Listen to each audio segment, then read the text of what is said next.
Hello, I'm your host today. My name is Alicia, and I'm a member of the World's Largest Lesson team. Welcome to Wild Futures for Storytelling, brought to you by the NAT, World's Largest Lesson, and Open Planet. Today, we're going to be going through the following learning objectives, so I hope you're really excited. One, it's learning about the importance of storytelling. The second thing we're going to explore is a three-part storytelling structure from Open Planet that actually has examples as well. And then finally, you're going to have the exciting opportunity to create a storyboard for environmental impact. Now, before we get into the nitty-gritty of the structure of what a story should look like, I think it's very crucial to acknowledge the important role that storytelling has when it comes to creating impact. So one, stories can create hope. Stories help build empathy, they create room for imagination, and they help make big issues feel very personal and urgent. And in turn, these stories can help shape public opinion, create collective action, and inspire change. When it comes to the global goals, stories around the world have already helped make lots of progress, especially regarding climate action and biodiversity, by allowing people all over the world to tell stories for nature. One organization that's been telling stories for nature has been doing this through bringing people together at events. The NAT is a new organization with a mission to get more money to protect the natural world.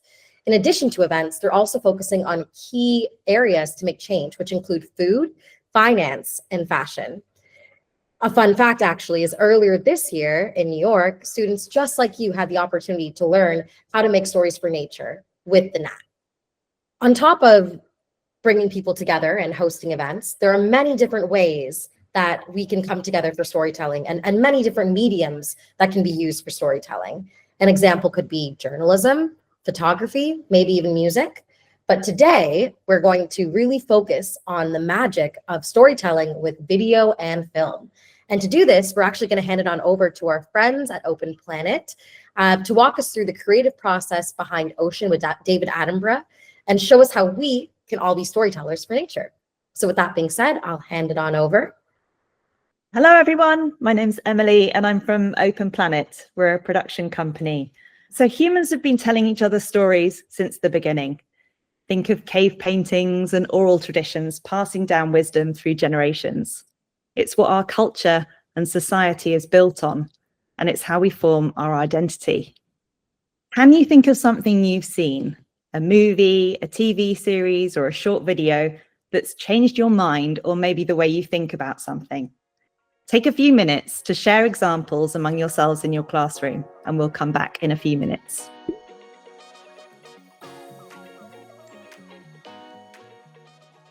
Welcome back. I hope you came up with some great examples. At Open Planet, we believe passionately in the power of stories to change the way people think, feel, and act. It's central to Open Planet's mission. We're storytellers first and foremost, and we want to inspire audiences everywhere to become guardians for our planet, to imagine a future where we live in a way that supports life on our planet rather than destroys it, and a future where we can all thrive. We've created films that have been seen by millions of people worldwide, like Ocean with David Attenborough, which we'll talk about shortly. And we've also created films that have been seen by just a handful of people, from world leaders to young students like you.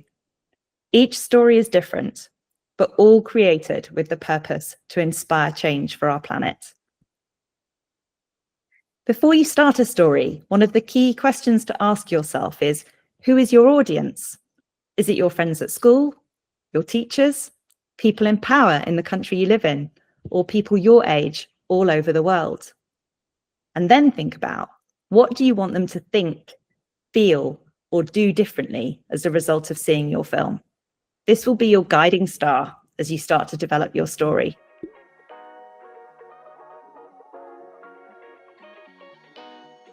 The general rule with documentaries is show, don't tell. Don't overwhelm your audience with facts. If you want to change someone's perception or understanding, then you have to take them on a journey. We also want people to feel something, because when we connect with people's emotions, they're more likely to remember the story and feel motivated to act. I'm going to hand over to my colleague, Luca, who will guide you through a specific example. Thanks, Emily.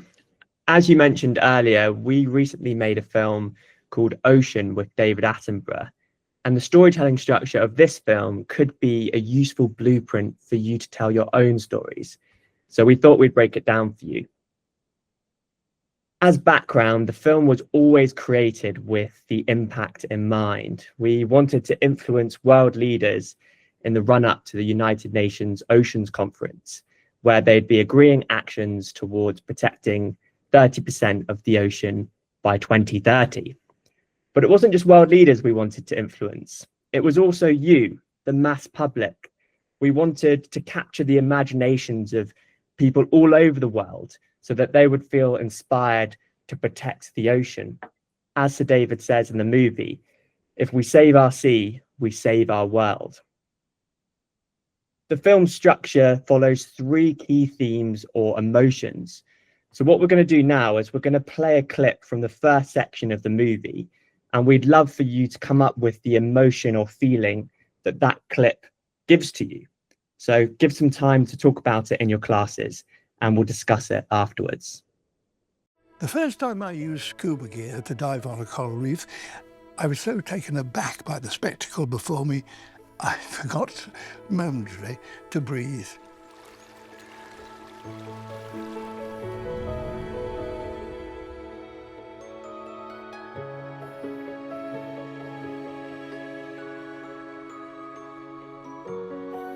Nothing I'd ever seen on land had come close to the sensory overload of so much life, of such diversity, right before my eyes.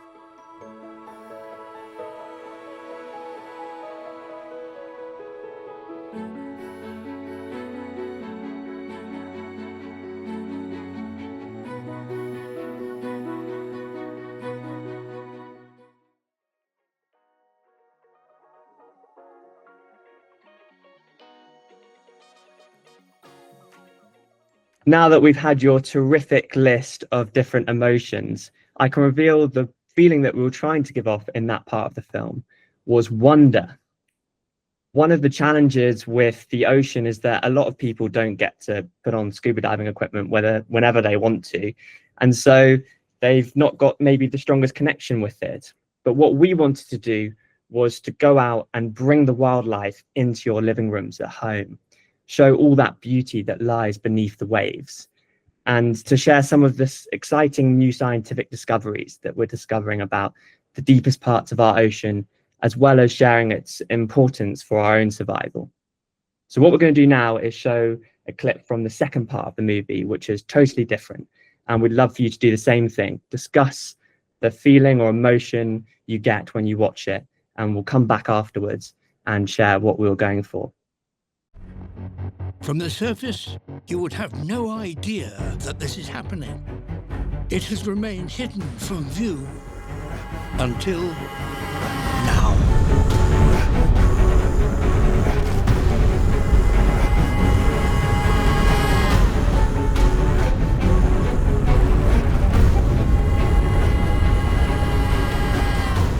A modern industrial bottom trawler scours the ocean floor with a chain or metal beam, forcing anything it disturbs into the net behind.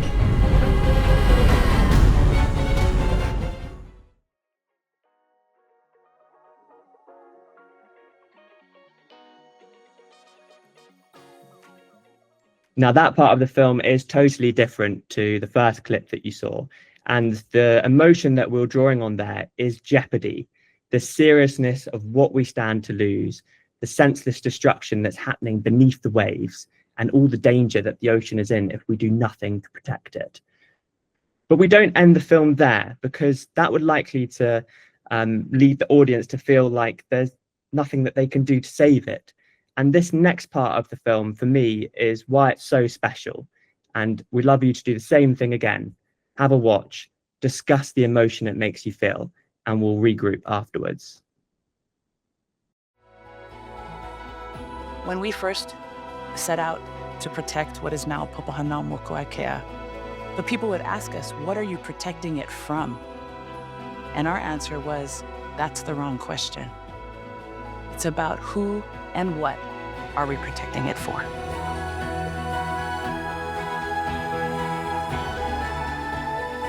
Protecting the ocean doesn't mean being anti-fishing.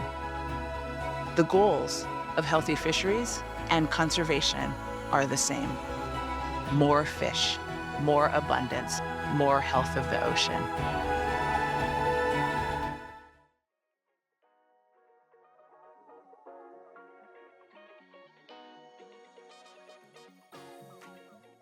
So in that part of the film, what we were talking about there is action, the possibility of recovery. We show you some of the brilliant work that's happening all over the world to protect the ocean so that it feels like it's an achievable win-win for everyone. It's not naive optimism, it's practical solutions. It demonstrates that the things that we do on a small scale locally can also work on a massive scale globally, but only if we all work together to protect the ocean. We go between the possibility of jeopardy and the possibility of recovery quite a few times in the film, and that's what makes it such an exciting thing to watch. It's also a reminder that if we don't scale the solutions offered, we stand to lose so much. I'm now going to pass back to Emily. Thanks, Luca. And to prove to you guys that this does work, we can share a couple of things that have happened since the film was released. On the 20th of September 2025, the historic High Seas Treaty, one of the key legislations for marine protection highlighted in the film, was ratified by 60 nations, which means that those countries have committed to protecting 30% of the ocean by 2030. Content and messaging from the film featured heavily in campaigns to make this happen. And the Greek Prime Minister directly referenced the film as influencing his decision to create 2 new marine protected areas in Greece. The story has reached over 600 million people on social media. That's almost 2 times the population of the USA. But your impact doesn't have to be global. Your story could be about tackling something very local on your doorstep. For example, encouraging your school to use clean energy or lobbying your local government to clean up your waterways. Now it's your turn. Here's a reminder of the 3-part structure we used, and Alicia will summarize what we've looked at today.